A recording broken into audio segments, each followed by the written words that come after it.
Islam is an attack on Christianity. There used to be Viking trade routes, prehistoric trade routes between the Indian Ocean and the North Sea. It's like the history of Greece and Europe and Rome.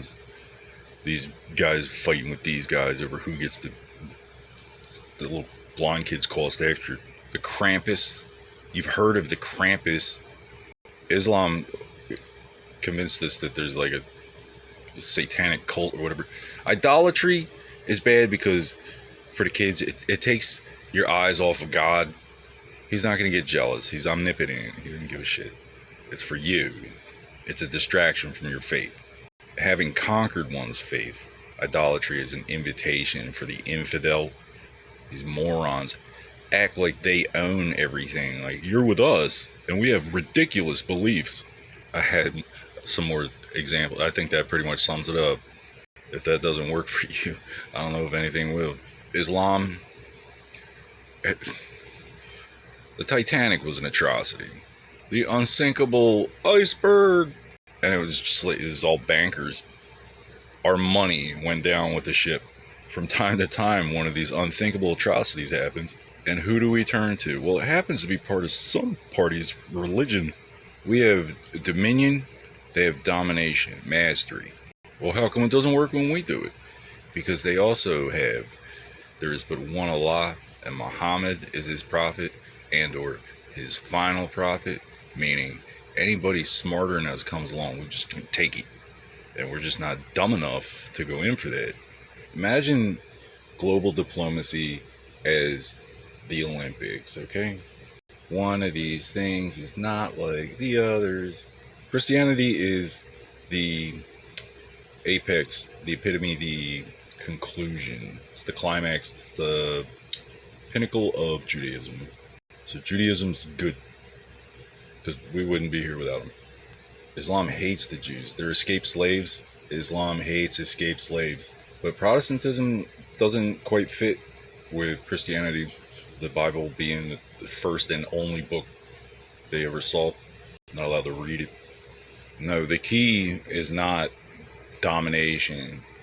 Master, I'm the only God I see here. The key is worthiness, defensibility. Do something that makes God say, wow, I did something right. Why can't you other Jews be like that one? You have to demonstrate worthiness. Islam is like, yeah, we did that. They don't know what happened. That was us. Allahu Akbar. Don't eat me. Shintoism. Buddhism fits. Buddhism's Aryan. Aryan means Alexander the Great, the Olympics, yada yada. The ferryman gets paid. See, religion is a search for universal and eternal truth. What works for one works for another. That's what is so great about Judaism, is because it was like for generations, they're like, look, don't do this, and they won't eat you. Christianity is just like, we dare them to try. And then there's Hinduism. Not to be confused with Krishnaism, which the Bhagavad Gita is a beautiful epic. It's on par with the Greeks. I mean, you could just read it. It's not like the Enchiridion. It's like, what? But that Zoroastrianism is the magic, that Islam, even though Islam was written after Christianity, it's a revival of the prehistoric slave-raiding, nomadic, feudalistic traditions that the Jews were exodusing from in Babylon and then Egypt.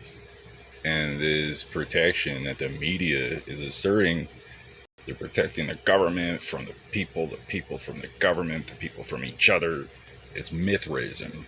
And I presume that's a little gift from our sponsor. Mithraism, again, the golden calf. Putting all these homos in charge, that's Sodom and Gomorrah. You don't have to do it yourself, just don't be somebody's excuse. Which brings us back to worthiness. I never went out and did anything that I wouldn't answer for if there was a man in your family to say it to my face. Just trying to whip up a religious assertion because you got a new toy. Oh, we got a surprise for this guy. I got a surprise for you, bucko. I never said I didn't do anything wrong. I said you're a pussy. That's what I said. Wait till you leave town and fuck with you from space.